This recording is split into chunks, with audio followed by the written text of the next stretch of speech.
Hey, Hare Krishna, dear devotees. It's Chandravardhana Chaitanya Das here, and I just wanted to do a weekly check-in with you guys, see how everybody is doing. Um, been really, really busy this week, and so, hmm, what should I report? What can I report?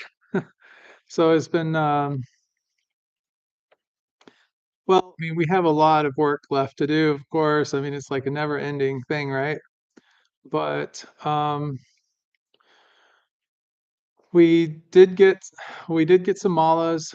Um, put together and that, which is pretty cool. This is to help people that well, many people that have never even chanted before, but that have never used like an actual mala. So we've got some that we now have in stock. So if anyone needs a mala, just reach out to us at thebhaktihouse.org and we can get you a mala, no big deal. What else? Um, oh, I guess the biggest project that I've been working on has been this Ekadashi handbook. So let me give you guys a little bit of information on this. Some of you may not even know what Ekadashi is. So Ekadashi is a word that actually means the 11th day. So okay, right? I get it. So what it is whenever there's a full moon or a new moon, you count 11 days, and that's Ekadashi. That's the 11th day after the new moon or the 11th day after the full moon. And whatever that date is, that is going to be the day of fasting. We call it a vrat. Vrat is another word for like a Sanskrit word for like vow. So we make a vow that, you know, by and large, we're going to abstain from like doing grains.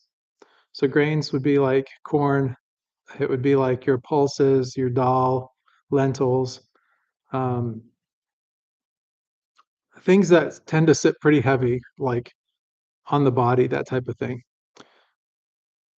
Most of the time, we kind of have nicknamed it, like in our Gaudiya Vaishnava culture, is kind of like the fruits and roots day. So it's a day where we tend to eat like maybe yams or sweet potatoes or potatoes, and also like different fruits. It could be like a fruit tray, or it could be like some kind of fruit preparation, something along those lines.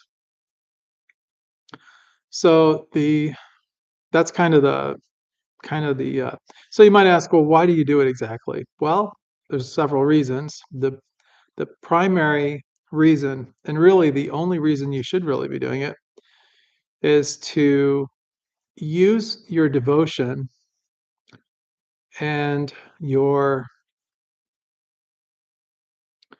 you want to use your devotion and use your there's a word I'm looking for.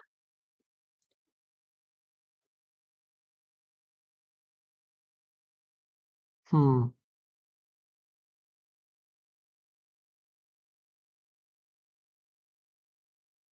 You want to use your devotion, and you also want to use like your trying to think of how to put it. It's like your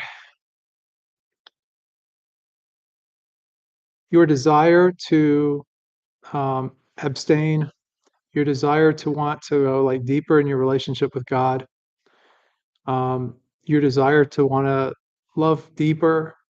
And so, what we do is like food is one of the most voracious senses that we have, right? We have the five senses. And I explain all this in the book, by the way.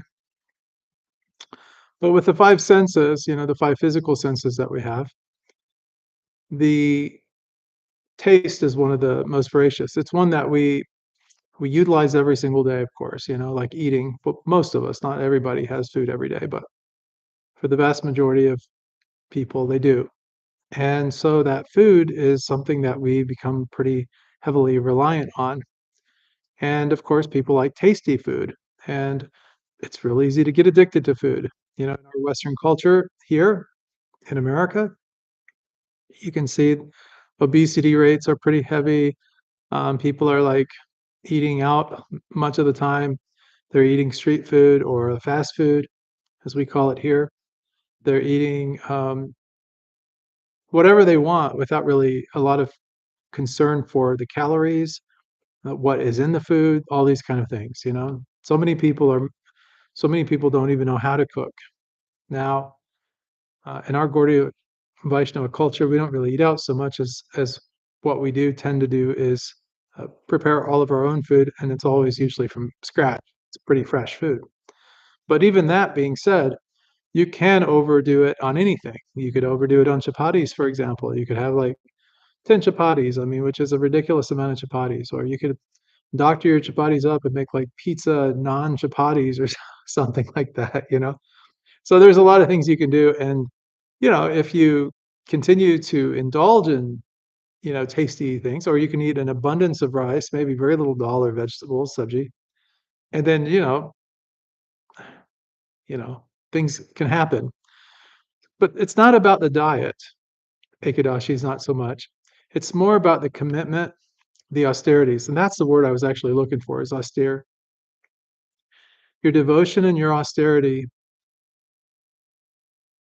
and your diet, like your willingness to give up something, is really, really powerful uh, in terms of your thinking of God more. So you're using food or the lack thereof, or less food anyway, or maybe even no food if you want to do a no food fast or something, to really like as you're thinking of on your hunger, or you're thinking about food, you kind of, it's like transference. You transfer that over to God, and you start to think about God, and you know, you're chanting your rounds, you're thinking of the Lord, you're asking yourself, well, what can I do for the God, for God? What can I do for the Lord? All these kind of things from the heart, you know, of course. Now, that should be the primary goal of Ekadashi. So food is, it's not so much about the rules and the regulations as much as it is the devotion that's behind those words, as is very, you know, as is very much the case in so many things like within our culture. That being said, the rules are important to follow, you know, as with any group or any um, faction or uh, you know, society, anything, you know, there are rules to be followed, right? And when we follow the rules, most of the time those rules are for our safety and for our well-being and for the well-being of everyone. So of course, you know, following rules is important even when you're taking fasts, and especially when doing things nicely for God, you know. If there are certain things that have been set out and prescribed, maybe there's a reason why they've been prescribed. Of course, I'll cover all those reasons in the book, of course, but that's kind of what I've been working on, is this handbook, and so I'm nearly finished with it. It's been one of my great commitments this year here in 2026, and I will tell you this, like, so much of my time has been spent on this project because I wanted to get something out there to help people with Ekadashi, especially as we continue on through the year. So next Friday here in Jackson, Michigan, next Friday, not tomorrow, but a week from tomorrow will be Ekadashi. And so I would like to have the book out actually before then, but even then, it could be a little bit of time before you could even get the book anyway. Um, so I'll make it a point to get you guys more information on the Ekadashi handbook. I'm telling you, this is something that it took a whole lot of research, and it's something that I personally wanted for myself so that I could be more austere in taking Ikadashi. Ikadashi is also really great for helping people to slim down a little bit. And there's a lot of amazing verses, like in Srimad Bhagavatam, in Chaitanya Charitamrita, where it talks about like food and eating less and about the correlation. And guys, I've talked about this a little bit before in some of the other um, online programs that we've done. It never hurts to kind of hear things again. Repetition creates our persuasion. It helps us to retain information. It's how we learn. You know, it's very much how we learn. Small children, you know, we watch our parents, and there's a direct correlation between our personalities and different things based on how we were raised, you know, and how our parents tended to us, or didn't tend to us necessarily. So there's different philosophies that people take raising children, and you can see kind of the result of that very often through the people that were produced, the children that were produced and that type of thing. So we are kind of conditioned in many ways as we're growing up and so on. That's a whole nother topic. But that being said, there are many people who, even though they maybe grew up under the worst of conditions, um, they found mercy, and mercy set them free, as many people know. In other words, they found God, or they found some higher purpose, and they found some importance in them, and something spurred within them and said, "Look, I don't want this negativity. I don't want to be a bad person. I don't want this. I don't want that." And they decided to make changes, improve the quality of their life. So many books have been written on personal development, professional development to help people self-improve, and improve professionally. And all of these kind of things are very nice in many ways for helping people to develop themselves. This Ikidashi book, I hope, will be one of those books that will help people, like when it comes to fasting. There are certain rules and regulations whereas Ikidashi is concerned, but you'll see, like in the book, the intent behind Ikidashi, how we actually honor Ikidashi. But more importantly, one of the other things that so many people have asked me for over the years is they say, Chandra, I would take Ikidashi, but only if I'm living near a temple where I can get the prasadam, because I don't know how to cook the Ikidashi food correctly. I don't know enough recipes, all these kind of things. That's fair enough. So I decided in this book to not only make it a handbook for Ikidashi, I cover all the 24 Ikidashis and the extra Ikidashis. Every 2.5 to 3 years, there's an extra month, and that extra month has the extra Ikidashis in that, in the lunar calendar. You'll get it all in the book. But anyway, with the Ikidashis that we cover, everything is basically, it's going to help you really see like what's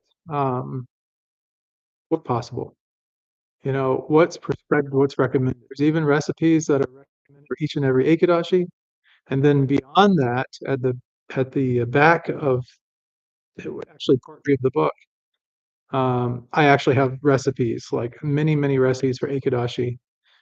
Many of them are very easy to prepare. Some of them are a little bit more complex, but it's all about kind of where you're at.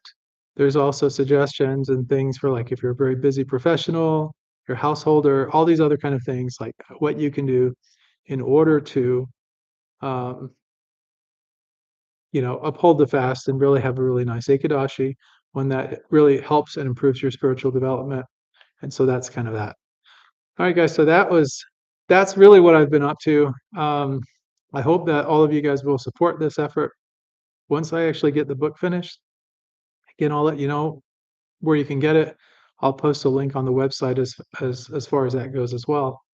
May even do a blog post on it, um, to give more insight and stuff into the book and that type of thing. Um, really, um, that's been quite a big, quite a big um, part of what I've been up to. Trying to think what else. I've also been working through some yoga material and things. I want to get a little bit more organized on our Saturday rest and retreats, to where the yoga is less random and a little bit more planned, if that makes sense. I mean, yeah, I mean, maybe, I don't know. I'm sometimes off the cuff. I'm sometimes planning and organizing. I'm kind of like a hybrid, I guess, of both. Some people really like planning and organizing. Some people don't. I heard someone tell me once, they were giving some example. They were talking about Mr. Rogers' Neighborhood. For all of you that can remember Mr. Rogers' Neighborhood and the trolley that would go into the land of make believe and that type of thing. Kind of a nice, and Mr. Rogers himself, very nice person, from what everyone has ever said. But he he produced, and he also starred in that program, that children's program. And one of the things that they would say, that someone told me one time, is that he insisted that nothing be improv. that everything be scripted 100%. So when you watch those old episodes of Mr. Rogers' Neighborhood, which I'm sure you can probably find on YouTube if you look, you'll notice like everything's been 100%, scripted and lines memorized. And he said the children deserve it, and that was his whole thing. He was all about the children and putting together really nice programming and everything like on that end. So that's a very organized personality that can really do things really nice and organized. I'm kind of like that. Like part of me is like that, but then there's another part of me that kind of off the cuff. I like to kind of be real with people and just kind of share myself, kind of wholeheartedly. Good, bad, indifferent. You know, you guys probably know that by now. Yeah, so it is still pretty early in the day. Still, it's like 4:32 p.m. I've already had my monk bowl. For those of you guys that have been kind of keeping up with me a little bit, like I've been sharing kind of the weight loss journey, the monk journey as far as the eating and diet and exercise and all these kind of things go. So do the yoga with you guys, and then I do a little bit more stretching and yoga in the mornings. But mainly what I've been doing is just watching the diet and going back to the 16-ounce monk bowl portions, trying my best anyway, and just one meal a day at that. So last week, I believe it was Ekadashi, and then I fasted, I think, on that Thursday. Excuse me. I fasted, I believe, on that Thursday, so no food at all. So I'm thinking on Ekadashis, maybe my program this year will try to be to take no food, except maybe like Nirjala Ekadashi, and I'll take no food or water on that particular day. You'll learn more about Nirjala Ekadashi in the book if you don't already understand it. Again, I'll get that out to you guys relatively soon here. Got to get a book cover and stuff designed and get the rest of the formatting done and stuff, and it should be pretty good to go. So yeah, so that's been that. So not a whole lot else has really been going on too much. I have tried to, excuse me, I have tried to make it a point to do kirtan every day, whenever the weather's been okay.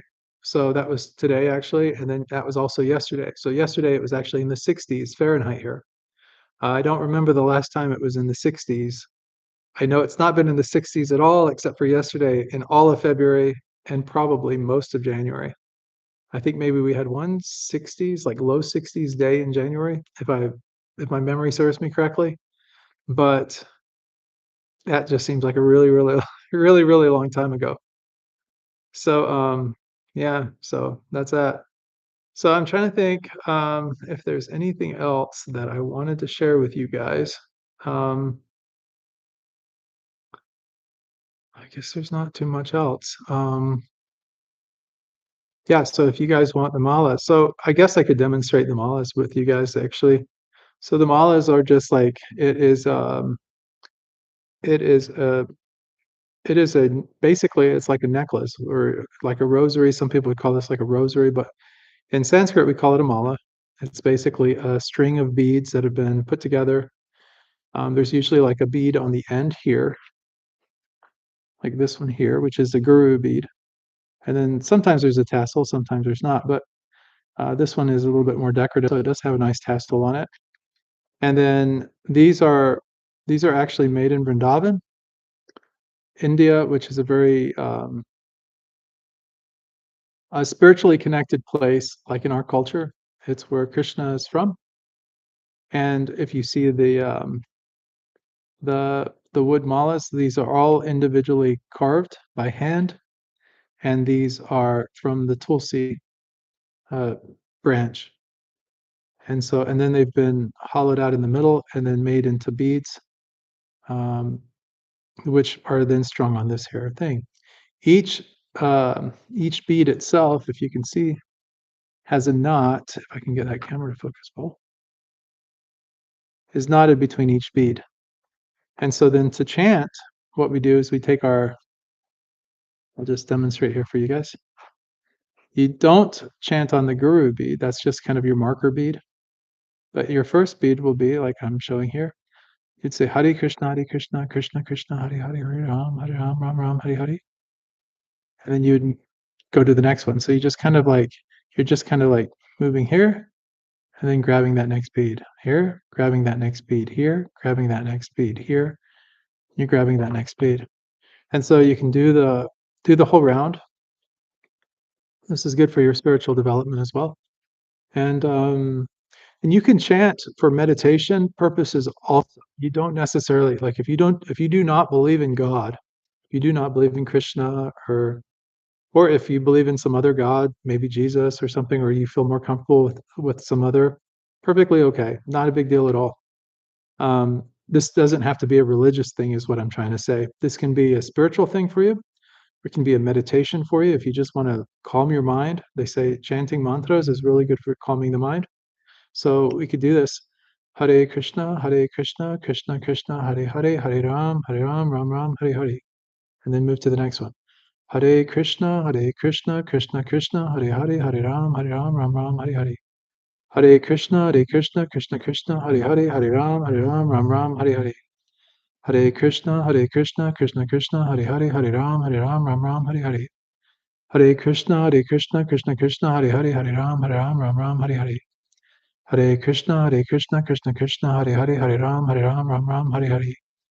Hare Krishna, Krishna Krishna, Hare Hare, Hare Ram, Hare Hare. Hare Krishna, Krishna Krishna, Hare Hare, Hare Ram, Hare Hare. Hare Krishna, Krishna Krishna, Hare Hare, Hare Ram, Hare Hare. Hare Krishna, Krishna Krishna, Hare Hare, Hare Ram, Hare Hare. Hare Krishna, Krishna Krishna, Hare Hare, Hare Ram, Hare Hare. Hare Krishna, Krishna Krishna, Hare Hare, Hare Ram, Hare Hare. Hare Krishna, Krishna Krishna, Hare Hare, Hare Ram, Hare Hare. Hare Krishna, Krishna Krishna, Hare Hare, Hare Ram, Hare Hare.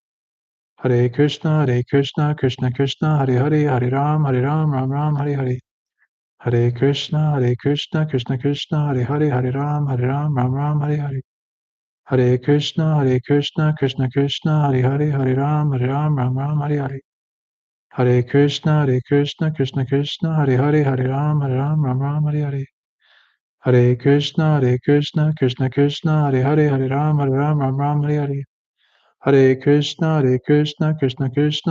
Hare Ram, Hare Hare. Hare Krishna, Krishna Krishna, Hare Hare, Hare Ram, Hare Hare. Hare Krishna,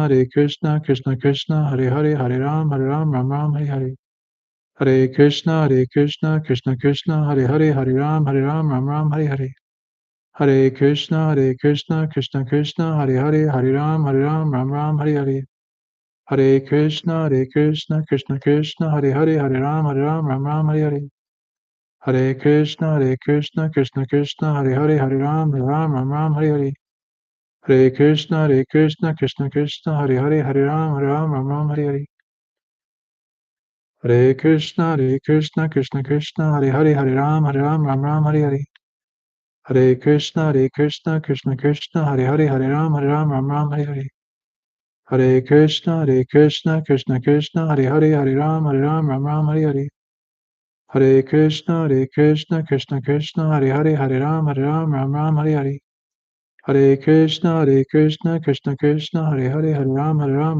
Hare. Hare Krishna, Krishna Krishna, Hare Hare, Hare Ram, Hare Hare. Hare Krishna, Krishna Krishna, Hare Hare, Hare Ram, Hare Hare. Hare Krishna, Krishna Krishna, Hare Hare, Hare Ram, Hare Hare. Hare Krishna, Krishna Krishna, Hare Hare, Hare Ram, Hare Hare.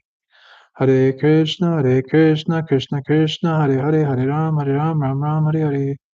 Hare Krishna, Krishna Krishna, Hare Hare, Hare Ram, Hare Hare. Hare Krishna, Krishna Krishna, Hare Hare, Hare Ram, Hare Hare. Hare Krishna, Krishna Krishna, Hare Hare, Hare Ram, Hare Hare. Hare Krishna, Krishna Krishna, Hare Hare, Hare Ram, Hare Hare. Hare Krishna, Krishna Krishna, Hare Hare, Hare Ram, Hare Hare. Hare Krishna, Krishna Krishna, Hare Hare, Hare Ram, Hare Hare. Hare Krishna, Krishna Krishna, Hare Hare, Hare Ram, Hare Hare. Hare Krishna, Krishna Krishna, Hare Hare, Hare Ram, Hare Hare. Hare Krishna, Krishna Krishna, Hare Hare, Hare Ram, Hare Hare. Hare Krishna, Krishna Krishna, Hare Ram, Ram, Hare Hare. Hare Krishna, Krishna Krishna, Hare Ram, Ram, Hare Hare. Hare Krishna, Krishna Krishna, Hare Ram, Ram, Hare Hare. Hare Krishna, Krishna Krishna, Hare Ram, Ram, Hare Hare. Hare Krishna, Krishna Krishna, Hare Ram, Ram, Hare Hare. Hare Krishna, Krishna Krishna, Hare Ram, Ram, Hare Hare. Hare Krishna, Krishna Krishna, Hare Ram, Ram, Hare Hare. Hare Krishna, Krishna Krishna, Hare Ram, Ram, Hare Hare. Hare Krishna, Krishna Krishna, Hare Ram, Ram, Hare Hare. Hare Krishna, Krishna Krishna, Hare Ram, Ram, Hare Hare. Hare Krishna, Krishna Krishna, Hare Ram, Ram, Hare Hare. Hare Krishna, Krishna Krishna, Hare Ram, Ram, Hare Hare. Hare Krishna, Krishna Krishna, Hare Ram, Ram, Hare Hare. Hare Krishna, Krishna Krishna, Hare Ram, Ram, Hare Hare. Hare Krishna, Krishna Krishna, Hare Ram, Ram,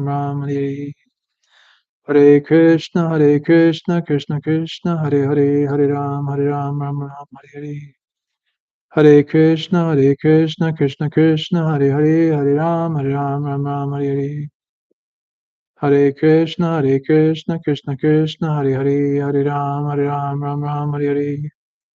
Hare Krishna, Krishna Krishna, Hare Ram, Ram, Hare Hare. Hare Krishna, Krishna Krishna, Hare Ram, Ram, Hare Hare. Hare Krishna, Krishna Krishna, Hare Ram, Ram,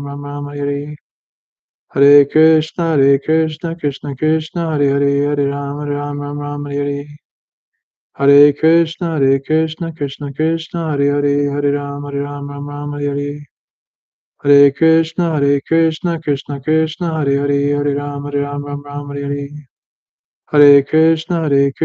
Krishna Krishna, Hare Ram, Ram, Hare Hare. Hare Krishna, Krishna Krishna, Hare Ram, Ram, Hare Hare. Hare Krishna, Krishna Krishna, Hare Ram, Ram, Hare Hare. Hare Krishna, Krishna Krishna, Hare Ram, Ram, Hare Hare. Hare Krishna, Krishna Krishna, Hare Ram, Hare Hare. Hare Krishna, Krishna Krishna, Hare Ram, Hare Hare. Hare Krishna, Krishna Krishna, Hare Ram, Hare Hare.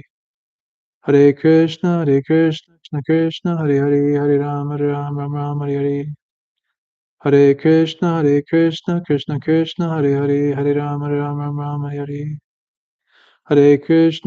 Krishna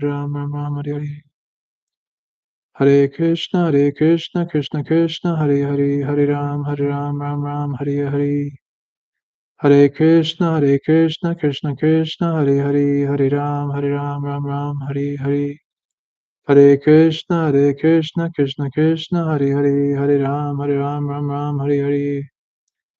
Krishna, Krishna Krishna, Hare Ram, Ram, Hare Hare. Hare Krishna, Krishna Krishna, Hare Ram, Ram, Hare Hare. Hare Krishna, Krishna Krishna, Hare Ram, Ram, Hare Hare. Hare Krishna, Krishna Krishna, Hare Ram, Ram, Hare Hare. Hare Krishna, Krishna Krishna, Hare Ram, Ram, Hare Hare. Hare Krishna, Krishna Krishna, Hare Ram, Ram, Hare Hare. Hare Krishna, Krishna Krishna, Hare Ram, Ram, Hare Hare. Hare Krishna, Krishna Krishna, Hare Ram, Ram, Hare Hare. Hare Krishna, Krishna Krishna, Hare Ram, Ram, Hare Hare. Hare Krishna, Krishna Krishna, Hare Ram, Ram, Hare Hare. Hare Krishna, Krishna Krishna, Hare Ram, Ram, Hare Hare. Hare Krishna, Krishna Krishna, Hare Hare, Hare Ram, Ram, Hare Hare. Hare Krishna, Krishna Krishna, Hare Hare, Hare Ram, Ram, Hare Hare. Hare Krishna, Krishna Krishna, Hare Hare, Hare Ram, Hare Hare. Hare Krishna, Krishna Krishna, Hare Hare, Hare Ram, Hare Hare. Hare Krishna, Krishna Krishna, Hare Hare, Hare Ram, Hare Hare. Hare Krishna, Krishna Krishna, Hare Hare, Hare Ram, Hare Hare. Hare Krishna, Krishna Krishna, Hare Hare, Hare Ram, Hare Hare. Hare Krishna, Krishna Krishna, Hare Hare, Hare Ram, Hare Hare. Hare Krishna, Krishna Krishna, Hare Hare, Hare Ram, Hare Hare. Hare Krishna, Krishna Krishna, Hare Hare, Hare Ram, Hare Hare. Hare Krishna, Krishna Krishna, Hare Hare, Hare Ram, Hare Hare. Hare Krishna, Krishna Krishna, Hare Hare, Hare Ram, Hare Hare. Hare Krishna, Krishna Krishna, Hare Hare, Hare Ram, Hare Hare. Hare Krishna, Krishna Krishna, Hare Hare, Hare Ram, Hare Hare. Hare Krishna, Krishna Krishna, Hare Hare, Hare Ram, Hare Hare. Hare Krishna, Krishna Krishna, Hare Hare, Hare Ram, Hare Hare. Hare Krishna, Krishna Krishna, Hare Hare, Hare Ram, Hare Hare. Hare Krishna, Krishna Krishna, Hare Hare, Hare Ram, Hare Hare. Hare Krishna, Krishna Krishna, Hare Hare, Hare Ram, Hare Hare. Hare Krishna, Krishna Krishna, Hare Hare, Hare Ram, Hare Hare.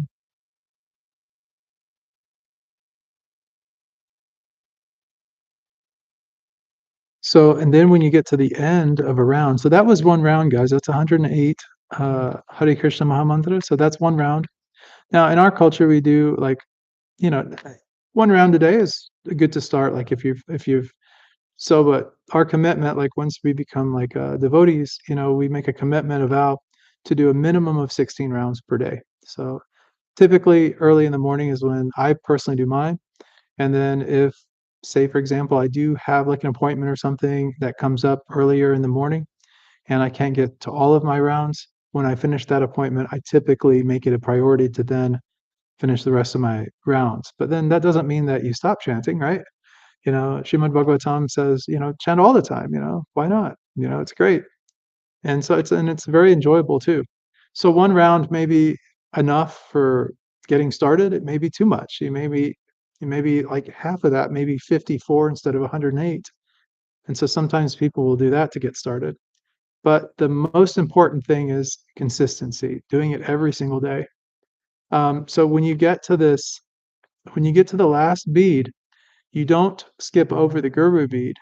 No, no, no. You just turn around the mantra, turn around on the same bead, and then you chant again, starting with that bead. And then you'll go back around again until you get to this side, and then you'll do the same thing. You'll just switch it around like that. Very simple. And then you'll go back and do your chanting again. So many people, I know, I know many people, like, I've talked to so many people, and they've, there's kind of when people are just getting started with chanting, it's, some people really gravitate toward it, and some people really do not. For some people, it's almost like, oh my goodness, it's going to take me forever to do this. It's going to take forever to do one round of 108 Hare Krishna Mahamantras. That's a long time. I don't have that much time in my day. Like, when will I ever have time to do this? And, you know, it's kind of like, I don't know. It's like an internal joke maybe, or like internal, like funny. When I hear people say this, it kind of humors me because, you know, so many devotees always are doing a minimum of 16 rounds every day, you know, and even more than that. Like, it's nothing to do many thousands of rounds a day. Well, not thousands, but like Um, you know, chanting like 20 rounds a day or something, is quite a lot, and it's very common to do like 20 rounds a day. It's, because you've already done your 16 early in the morning, a couple hours, you're done, right? And then you're chanting throughout the day. Some people use a clicker, some people use I personally prefer the mala. You can even, I'll teach you guys a little trick here too. If you don't have a mala and you want to chant 108, I'll show you like there's a hand method, okay? So I'll teach you guys this nicely. So what you do is you do it on one hand. So I'll demonstrate this. So we'll do a round of this, and then I'll show you like how to keep track with it. So you use your first finger here, the top tip of your first finger. You say Hare Krishna, Hare Krishna, Krishna Krishna, Hare Hare, Hare Ram, Ram Ram, Hare Hare. Go to the next finger. Tip. Hare Krishna, Hare Krishna, Krishna Krishna, Hare Hare, Hare Ram, Ram Ram, Hare Hare. Next fingertip. Hare Krishna, Hare Krishna, Krishna Krishna, Hare Hare, Hare Ram, Ram, Hare Hare. Then your pinky. Hare Krishna, Hare Krishna, Krishna Krishna, Hare Hare, Hare Ram, Ram, Hare Hare. So that's 4, right? So now we go back and you go to this part of the finger where it indents right here, like where it bends. You count this, so you've got 4 down. So now you go Hare Krishna, Hare Krishna, Krishna Krishna, Hare Hare, Hare Ram, Ram Ram, Hare Hare. And then the next one, Hare Krishna, Hare Krishna, Krishna Krishna, Hare Hare, Hare Ram, Ram Ram, Hare Hare. And then the next one, Hare Krishna, Hare Krishna, Krishna Krishna, Hare Hare, Hare Ram, Ram Ram, Hare Hare. We don't go to the pinky one now. So we go back. So we do the top of then we do the first 4, the fingertips of the first 4, then the next 3. Now we're going to do the next 2, but this is going to be on this part of the hand. So we've done these ones up here. Now we're going to do these right here. I can show you maybe here, 1 and 2. So Hare Krishna, Krishna Krishna, Hare Hare, Hare Ram, Ram Ram, Hare Hare. And then the next one. Hare Krishna, Krishna Krishna, Hare Hare, Hare Ram, Ram Ram, Hare Hare. So uh, we can count these. So 4, 5, 6, 7, 8, 9, and then you do right here. Hare Krishna, Krishna Krishna, Hare Hare, Hare Ram, Ram Ram, Hare Hare. That's 10, right? So you got 1, 2, 3, 4, 5, 6, 7, 8, 9, 10, right? So to do 100, of course, you do this 10 times, right? So how do you keep track to know that you've done all 10 to get to 100? And then, of course, doing 8 is just doing 4 and 4, and you have your 8. So how do you do it? How do you manage that? That's where this hand comes, guys, that's where this hand comes in handy. So, okay, look at your digits here. You have 1, 2, 3, 4, 5, 6, 7, 8, 9, 10, 11, 12, 13, 14, 15, and 16. So that's if you want to count like all 16 rounds. You can keep that in your mind if you want to. Like every time you do a round, you think, okay, where am I at on this grid? And this is more a mental thing. But if you want to keep track of the 10, like you've done 1, well, it's the exact same thing, except you're doing it with this finger. So the first round that we just did, the first set of 10, we count here. So then we do it again. I'll demonstrate. Hare Krishna, Krishna Krishna, Hare Hare, Hare Ram, Ram Ram, Hare Hare. Hare Krishna, Krishna Krishna, Hare Hare, Hare Ram, Ram Ram, Hare Hare. Hare Krishna, Krishna Krishna, Hare Hare, Hare Ram, Ram Ram, Hare Hare. Hare Krishna, Krishna Krishna, Hare Hare, Hare Ram, Ram Ram, Hare Hare. Hare Krishna, Krishna Krishna, Hare Hare, Hare Ram, Ram, Hare Hare. Hare Krishna, Krishna Krishna, Hare Hare, Hare Ram, Ram, Hare Hare. Hare Krishna, Krishna Krishna, Hare Hare, Hare Ram, Ram, Hare Hare. Hare Krishna, Krishna Krishna, Hare Hare, Hare Ram, Hare Hare. Hare Krishna, Krishna Krishna, Hare Hare, Hare Ram, Hare Hare. Hare Krishna, Krishna Krishna, Hare Hare, Hare Ram, Hare Hare. So that was another 10. So now on this hand, my left hand, it might look like my right hand to you guys, but it's actually my left hand. I now go to this finger. And then I'm going to go through the 10 again. And when I do, I'm going to go to this finger. And then I'm going to go to, well, I'm going to finish this round. I'm going to do another round, and then I'm going to come back here to this finger. So that's going to be 40. And then I'm going to do 50, 60, 70, right? 80, 90, and 100.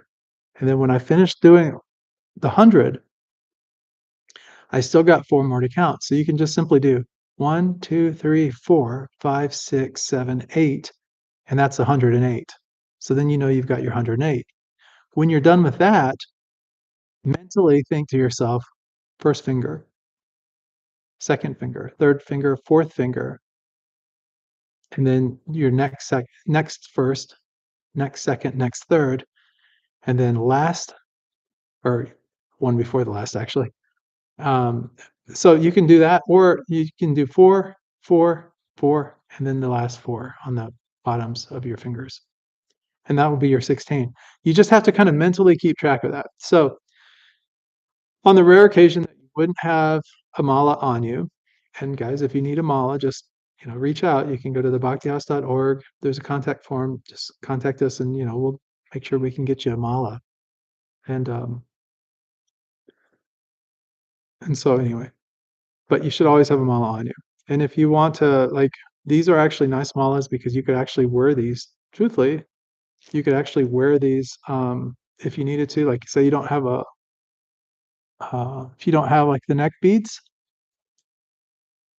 like what we have here, um, you can wear this around your neck as well. So you could wear it like a necklace if you wanted to as well.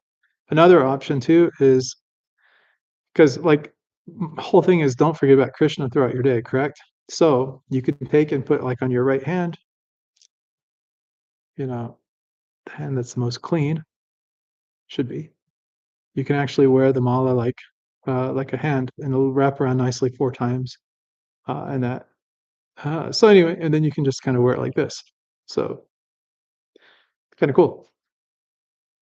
You can look like a yogi, look like the monk, right?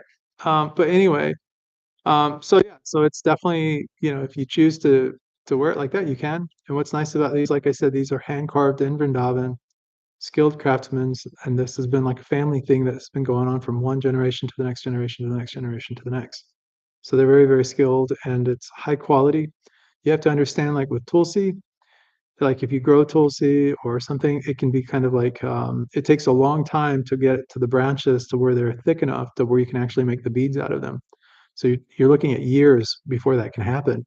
So if you were to go out and get like a Tulsi plant today and try to grow it, even once it was getting that way, it's going to be like a soft wood. So it has to be dried out, and then it becomes a nice hard wood, almost like teak, almost in a sense, in my opinion. But anyway, so kind of some food for thought. Anyways, definitely good to have one of these on you at all times. That way you can do your round whenever you have a little bit of time. Always really nice to chant Krishna's holy names.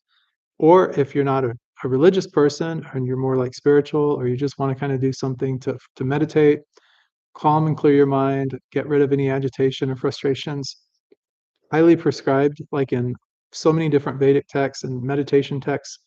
Um, People have been doing this, different mantras and stuff, but the Maha Mantra is really good. It's Maha means great. Mantra, of course, means mind. So it's the mantra that's used for clearing the mind. And the benefits of it are innumerable, but the primary benefit, of course, is deeper devotion. So that's why we chant it so nicely. And you'll hear so many different mantra houses in different places outside of even our Gaudiya Vaishnava is chanting the same thing. It's prescribed like literally in the Vedas. So if you're Hindu at all, like Namahar, Namahar, like the different places where it's actually the Puranic texts and stuff that have this mentioned. Anyway, um, in fact, I've written about this, I believe, like on the blog, so you can check out some of the blog posts and probably learn a little bit more capacity as well.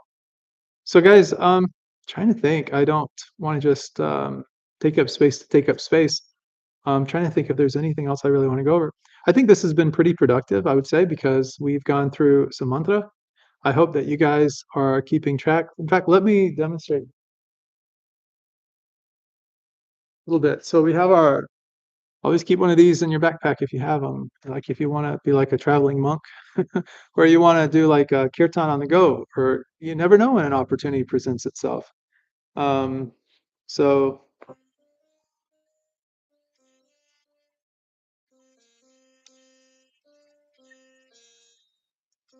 Krishna, Hare Krishna, Krishna Krishna, Hare Hare, Hare Rama.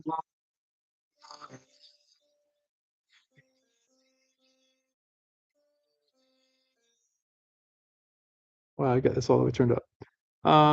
Hope that wasn't too loud. My voice doesn't get that loud, I don't think. But when you're out and about, you have it out loud so people can hear. The so that was the Prabhupada mantra, Prabhupada melody of the Hare Krishna Maha mantra that we learned week before last. And then this past weekend, um,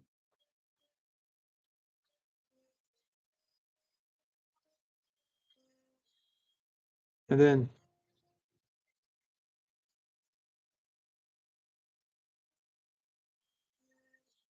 you guys remember that's this that's this week's Hare Krishna tune. So if you don't remember, it's okay, no problem. Let me see if I can get it in camera view here for you guys. So it's very simple. So if you know your sargam, sa re ga ma pa da ni, and then back to sa, or sa ni da pa ma ga re sa. It's we're doing B flat. So the key of B flat, it starts here.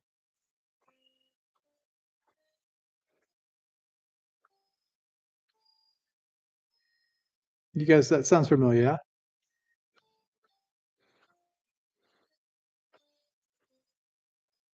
So we only have two black keys here. We have this B flat and this E flat, or you could call it D sharp. Or if you're doing sargam, this would be your uh, ma. So this is sa re ga ma pa da ni sa sa ni da pa ma ga re sa ma ga re sa. So Tivra ma. Ga, sa. So for this particular tune, it's very simple. You take your ga ga ga ga ga re sa ma ga re sa. So it's very simple. The first part's really simple. Guys, here's the thing too. If you cannot remember both parts, if that's too overwhelming for you, just learn one part. That's all you have to do for now. You can always learn the second part when you have a little bit better understanding of the first part. So you can do like, so this is our ga, because we know this is ma ga re sa. So if we are here, ga ga ga ga ga re sa. Hard doing this when I'm looking at the screen. So ga ga ga ga ga re sa. And then we hit ma. Ma ga re sa. So Hare Krishna Maha Mantra. Hare Krishna, Krishna Krishna Krishna Hare Hare. And then you do the Ram side. Hare Rama, Hare Rama, Rama Rama, Rama Hare Hare. Kind of messed that up, but a little forgiveness here, guys. So you can practice that. And then once you do that, you can go to the higher part. That's the part two. And that's the pa and then the da, ma, ga, re, sa. So it's pa, pa, pa, pa, pa, pa, da, ma, ga, re, sa. Okay, so I hope you guys can kind of follow along a little bit. So it's Hare Krishna, Hare Krishna, Krishna Krishna, Hare Krishna Krishna, Hare Hare. Okay, and then you can play this in public. That's what I've been doing this week. So you can take a little bit of, practice, and then get back up there. You can do a little bit of practice, and then take a little do a little practice and then take it to the streets. You don't have to be perfect trying to play in public, and you never know. I mean, there are times where people actually will donate money, put some money in your hat or your tip jar or whatever you happen to have. Or they'll just come and give you money because you're not even asking for any tip at all. You would like for them just to come and sit down and hang out with you, and to have a nice discourse on Bhagavad Gita or something, or one of Prabhupada's smaller texts. I really like the Bhakti Yoga text. It's a very small publication. It's easy to get through. It's a very nice one, I think, for people just getting started in Bhakti Yoga. If you guys don't have a copy, of course, reach out and I'll see. Maybe I've got one out on our library over here. Quick, you guys.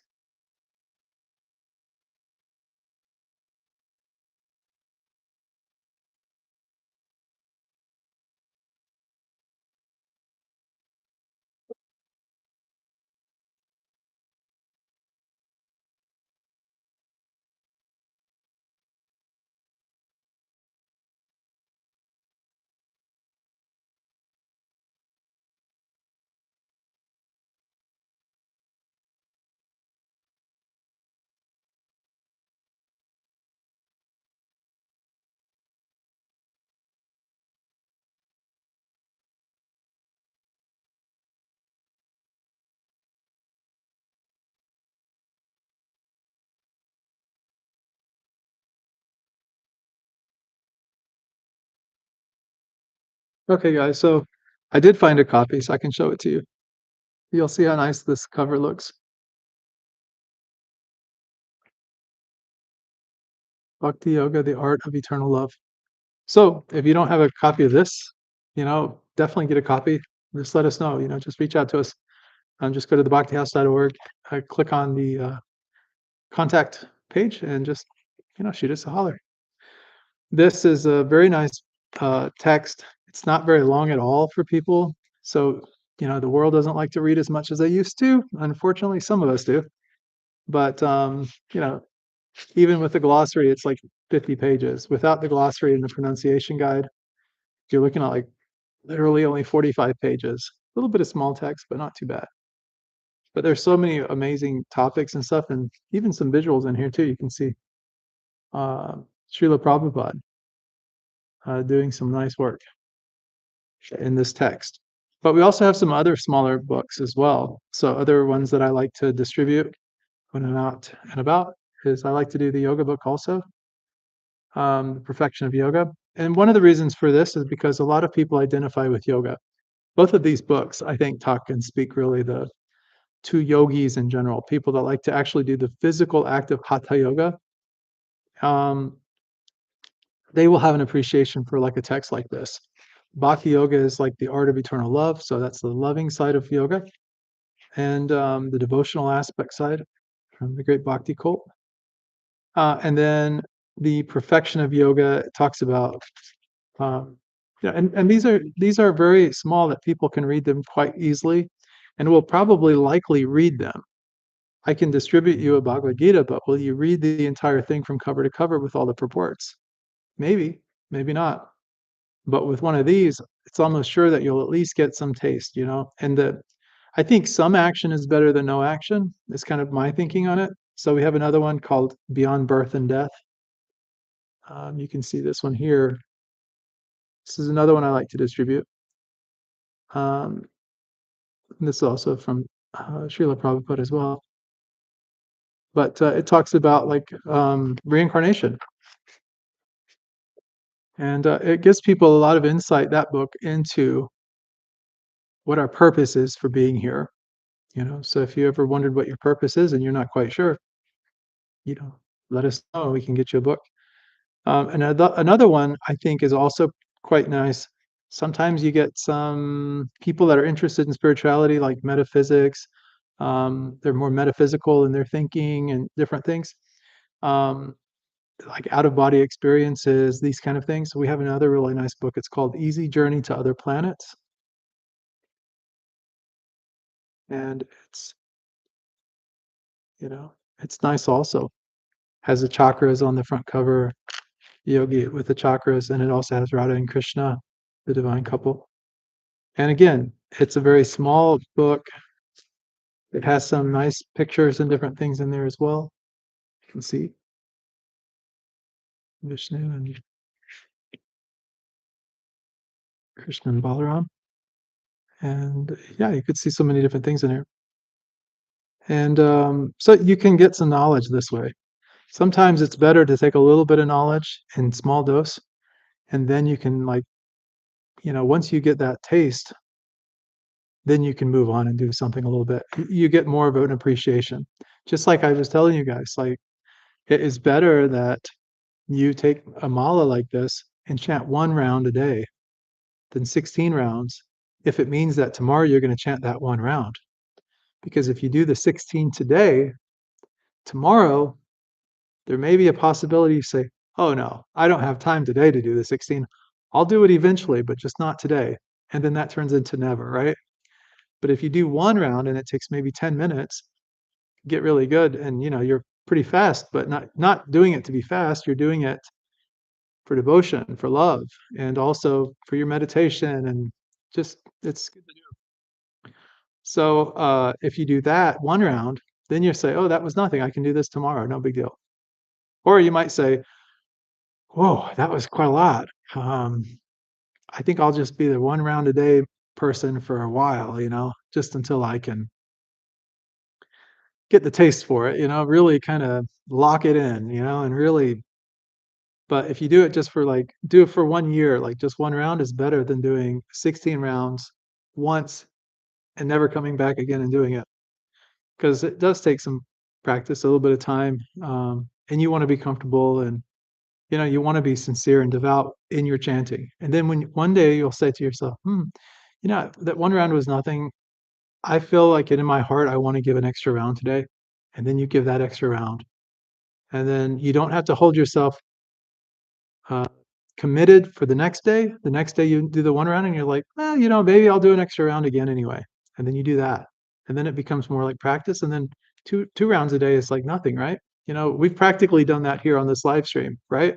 We've done the one, and then I was demonstrating the kind of the monk version of doing it, like when you have no mala. So kind of that kind of sweet thing. We have always, I have to show you like on this way. We have the Maha Mantra right here, um,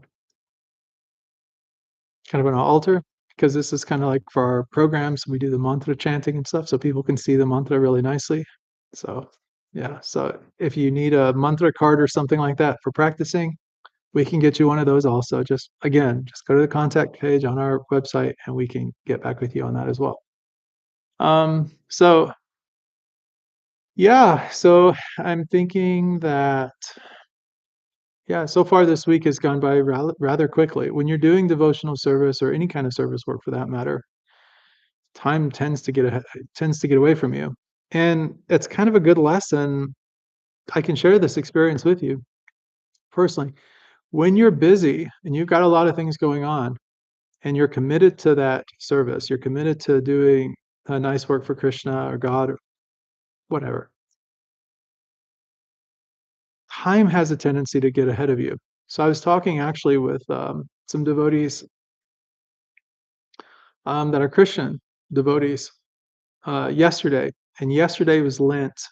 Okay, so just like I was talking earlier about Ekadashi and about like twice a month we're taking Ekadashi, and where we're abstaining from the grains and that type of thing, or abstaining from food altogether, depending on your capacity and you know how old you are, your diet needs, and all these kind of things. You have to take all that into consideration. Again, all that's in the book as well, um, to give some practical ways of looking at things. In any case, you should always consult your physician or something like that before taking on a fast or committing to something that could potentially harm your body or harm your mind or anything. So just a little disclaimer there. And that's in the book as well, well too, for you guys, because I don't want anyone getting hurt and stuff from this book. The other thing too is like, so I was talking to my friends, and they're Catholic, and they were talking about Lent, and Uh, One of my friends was telling me that she's giving up the gambling. Now, of course, in our culture, we have our four regulative principles. I know you guys know these. If you've been watching this channel for any length of time, you probably know these pretty well. We have no gambling, no illicit sex, uh, no meat eating, and no intoxicants. That includes caffeine even. That's a hard one for a lot of you guys. I know that you got to have that. And you have to kind of think in terms of like moderation too. So like sugar could also be like considered a stimulant if you overindulge and only eat like garbage, like junk food and sugary sweets and stuff like that. Guilty? No. I have been in the past, I won't lie, but probably most of us have. Um, Drug of choice, right? Everyone says that sugar is like the most addictive drug on the planet and that it's more addictive than they say heroin even. And that once you get on it, it's really, really hard to get off of it. And it's one because so many things have sugar in them. And so many things get like corn syrup and sugar and additives all put in them and stuff. And that's why people tend to blow up. Sugar is really notorious for causing a whole host of problems and stuff like that within people's bodies. But even so, you still want to consult your doctor, and of course, moderation is key, right? Now, so we don't do the gambling anyway. But she says she's giving up casino and this and that, and she was telling me that they're planning a trip to Chicago and then coming back. And she said that when she's coming back, that she might have gone to the casino, but now she's not going to.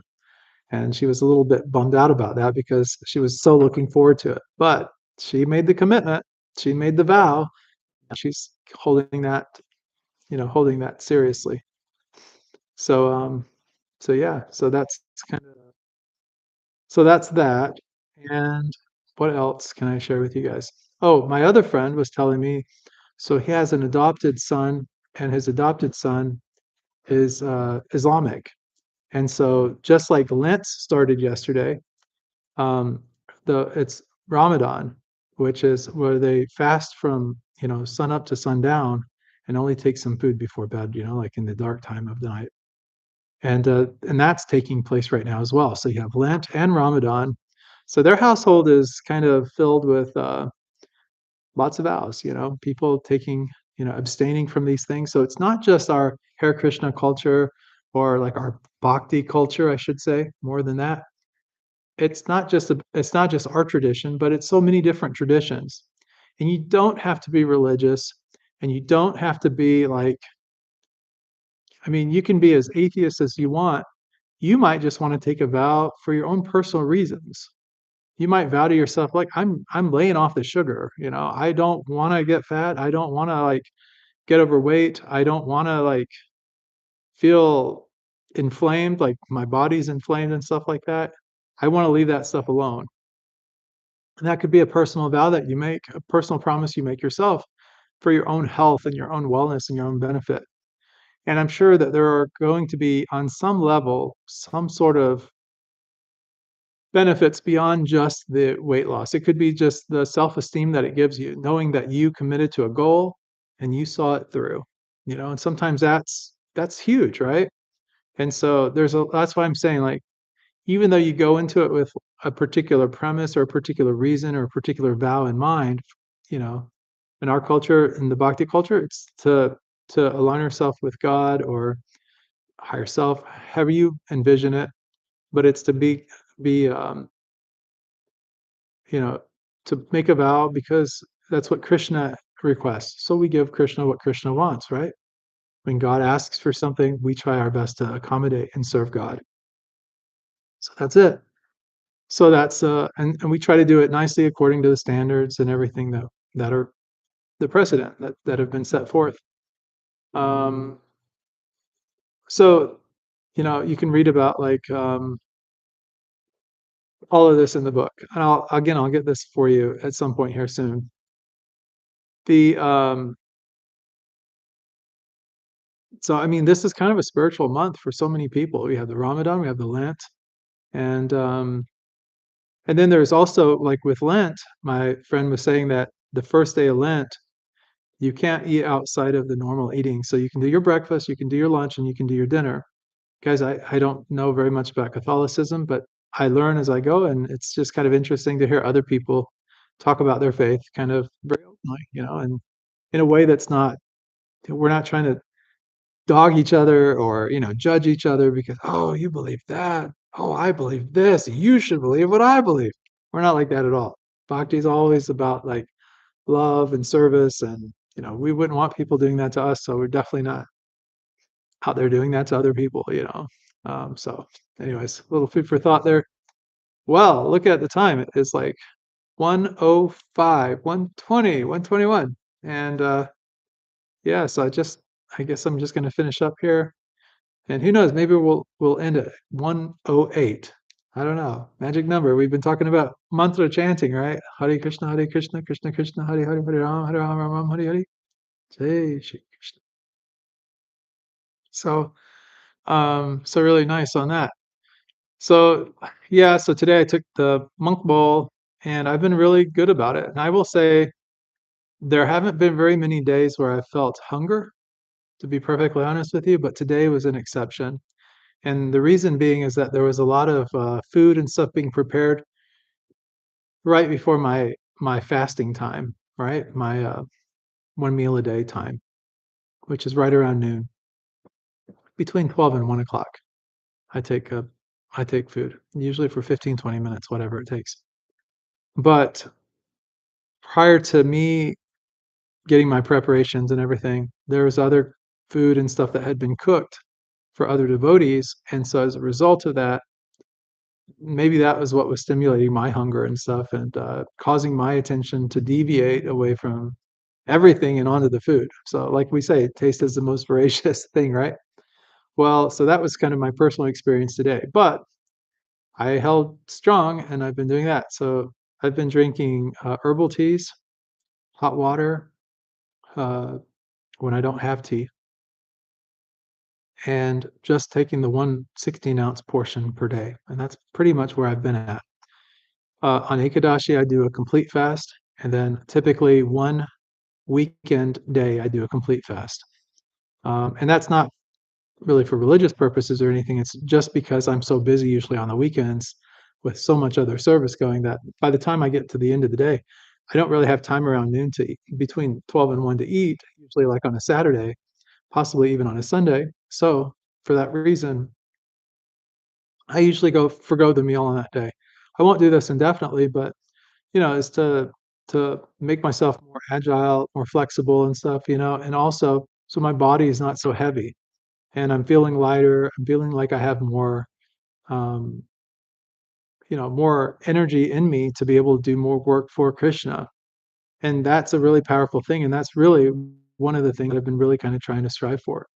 So if you guys are on kind of this journey with me as far as this bit goes, I'd love to hear your success and that type of thing. You can either write in on our contact form, I'll get those, or you can reply in the chats for the YouTube. You're always welcome to do that, and or you can email me at Chandra at thebhaktihouse.org. That's just my email address here at the Bhakti House, and I'll get the email that way as well. So devotees, it's 108 and 30 seconds. I'm going to sign off here. I wish everyone a really happy day. Just wanted to check in on this Thursday. Haribol.